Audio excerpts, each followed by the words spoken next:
सभी मित्रों को नमस्कार। आप मुझे देख रहे हैं मेरे चैनल वत्सुवाच पर, और आपने यदि अभी तक मेरे चैनल को सब्सक्राइब नहीं किया है तो प्लीज़ कर लें और बगल के बेल आइकन को भी दबा लें, ताकि हम लोगों की मुलाकातें, हम लोगों का संवाद YouTube पर अनवरत रूप से चलता रहेगा।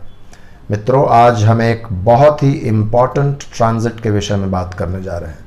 एक ऐसा ट्रांजिट जो आज के परिप्रेक्ष्य में, आज के संदर्भ में बहुत इम्पॉर्टेंट है। एक ऐसा ट्रांजिट जिसके बहुत ही दूरगामी परिणाम होंगे। हम लोग बात कर रहे हैं राहु के अपने ही आर्द्रा नक्षत्र से मूव करके मृगशिरा नक्षत्र में आने की। आज ही वो दिन है जब राहु आर्द्रा नक्षत्र को छोड़कर मृगशिरा नक्षत्र में प्रवेश कर रहे हैं। मृगशिरा दरअसल मंगल का नक्षत्र है और इस नक्षत्र के स्वामी हैं, देवता हैं सोम, यानी कि चंद्रमा। मृगशिरा का शाब्दिक अर्थ होता है हरिण का सर, और हरिण के जितने भी क्वालिटीज हैं वो सभी मृगशिरा नक्षत्र में है। हरिण एक बहुत ही टिमिड एनिमल होता है, बहुत ही डरपोक एनिमल होता है। उसका एक वॉन्डरिंग डिस्पोजिशन होता है, वो हमेशा घूमता रहता है, वह हमेशा कुछ न कुछ सर्च करता रहता है, ढूंढता रहता है। ये सारे क्वालिटीज मृगशिरा नक्षत्र में है। मृगशिरा नक्षत्र एक सीकिंग, एक सर्चिंग, एक वॉन्डरिंग डिस्पोजिशन का नक्षत्र है। मृगशिरा एक डुअल नक्षत्र है। डुअल क्यों? क्योंकि मंगल इसके स्वामी हैं और चंद्रमा इसके देवता हैं। मंगल की वजह से इसमें एक मैस्कुलिन एनर्जी, एक पुरुष तत्व भी विद्यमान होता है, और चंद्रमा के वजह से एक स्त्री तत्व भी इसमें विद्यमान होता है। यह इसलिए भी ड्यूअल माना गया है क्योंकि मृगशिरा नक्षत्र एक्चुअली एक दैवीय नक्षत्र है, लेकिन इसमें तामसिक क्वालिटीज भी होते हैं। तो मृगशिरा नक्षत्र एक माया को क्रिएट करता है, एक इल्यूजन को क्रिएट करता है। आपने सुना होगा मृत तृष्णा के बारे में, एक हरिण की प्यास के बारे में। हरिण के खुद के नाभि में कस्तूरी होता है, लेकिन उस कस्तूरी को खोजते हुए हरिण जंगल जंगल भटकता है। तो जैसा मैंने कहा, यह सर्चिंग का नक्षत्र है, यह भटकाव का नक्षत्र है, वॉन्डरिंग, सीकिंग, सोल सर्चिंग, इनका नक्षत्र है मृगशिरा। राहु का मृगशिरा में आना क्यों इंपॉर्टेंट है? राहु पिछले 8 महीनों से आर्द्रा नक्षत्र में थे, और इन्हीं 8 महीनों के बीच में केतु भी मूल नक्षत्र में एंटर किए थे, और एक आर्द्रा एवं मूल की एक्सिस बन गई थी। आर्द्रा नक्षत्र शिव का नक्षत्र कहा गया है और मूल काली का नक्षत्र कहा गया है। और जब जब भी ये शिव और काली का एक्सिस, आर्द्रा एवं मूल का एक्सिस इस दुनिया में जब जब भी राहु और केतु बनाते हैं, तब तब इस दुनिया में ऐसी ऐसी घटनाएं घटती हैं कि पूरे दुनिया का रुख चेंज हो जाता है। साल 2020 भी एक ऐसा ही वर्ष रहा। जैसे ही 22 जनवरी को केतु मूल नक्षत्र में आए, यह कोरोना वायरस का बिल्कुल एक तरह से कहें तो पहाड़ टूट पड़ा इस दुनिया पर। पता नहीं कितने लाख लोगों की जान गई और कितने लाख लोग इससे ग्रसित हैं। आगे पता नहीं ये कोरोना वायरस और कितने लाख लोगों को काल के गाल में समा देगा।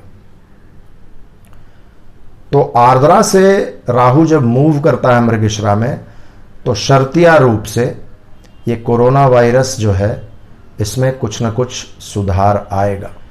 ऐसा मैंने पहले के वीडियोस में भी बताया है, इसलिए मैं ज़्यादा डिटेल में उसमें नहीं जाऊंगा।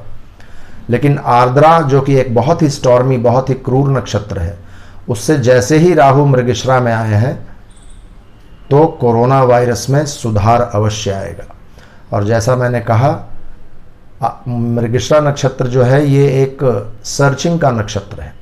मृगशिरा नक्षत्र में जब जब भी राहु आए हैं, तब इस दुनिया में बहुत बड़े बड़े रिसर्चेस हुए हैं, बहुत बड़े बड़े खोज हुए हैं। एक ऐसा ही समय था 1983 में, जब इंटरनेट एवं पर्सनल कंप्यूटर की खोज हुई थी। उस समय भी राहु मृगशिरा नक्षत्र में थे। मृगशिरा नक्षत्र के देवता सोम है। सोम अमृत को भी कहा जाता है। आप लोगों ने सुना होगा सोमरस के विषय में। सोमरस जिसका पान देवता करते थे, और सोमरस के पान के पश्चात देवताओं को एनर्जी मिलती थी, उनको स्वास्थ्य मिलता था। और दीर्घायु उनको मिलती थी।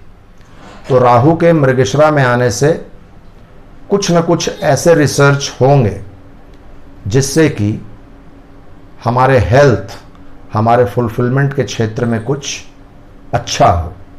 तो राहु जैसे ही मृगशिरा में आए हैं, आप देखेंगे कि कोरोना वायरस के जो वैक्सीन की खोज चल रही है उसमें कुछ ना कुछ डेवलपमेंट हम लोगों के सामने बहुत ही जल्दी आएगा।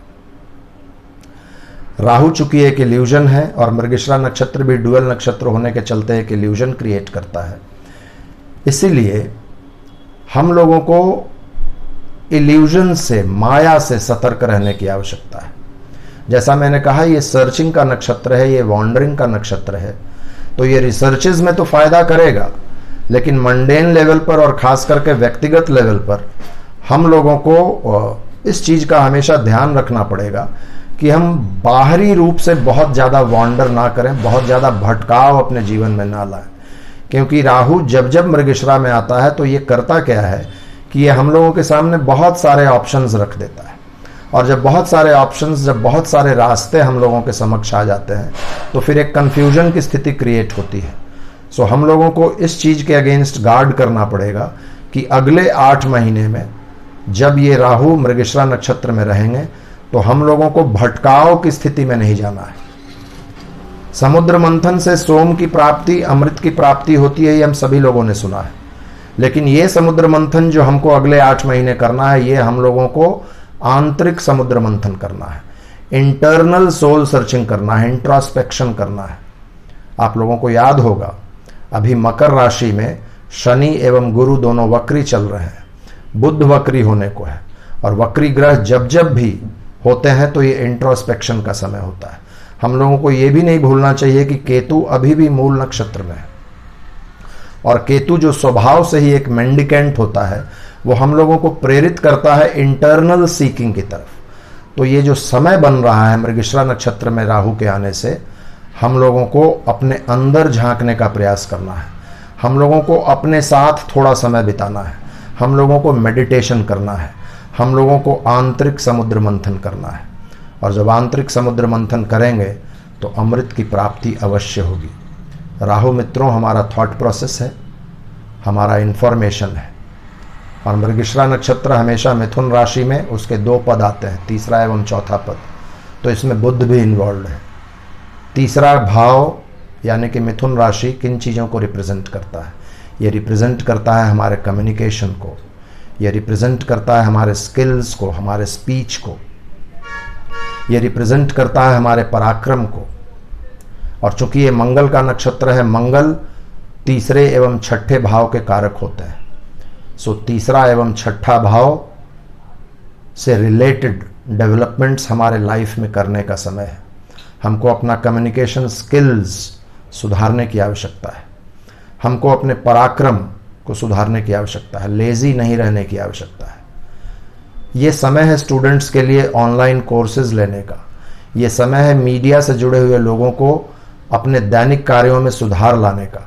चूंकि छठा भाव हमारे डेली के दिनचर्या का होता है, डेली हम जो भी करते हैं उसको रिप्रेजेंट करता है हमारा छठा भाव। आज जो हम अपने दिनचर्या में सुधार करेंगे, आज जो हम नॉलेज सीख करेंगे, आज जो हम अपने इंटरनल, जिसको समुद्र मंथन कहते हैं, वो जब करेंगे तो नवंबर 22 जब यही राहु मृगशिरा नक्षत्र के पहले चरण में एंटर करेगा, आज जो हम करेंगे इसका रिजल्ट जाकर हमको नवंबर 22 के बाद मिलेगा।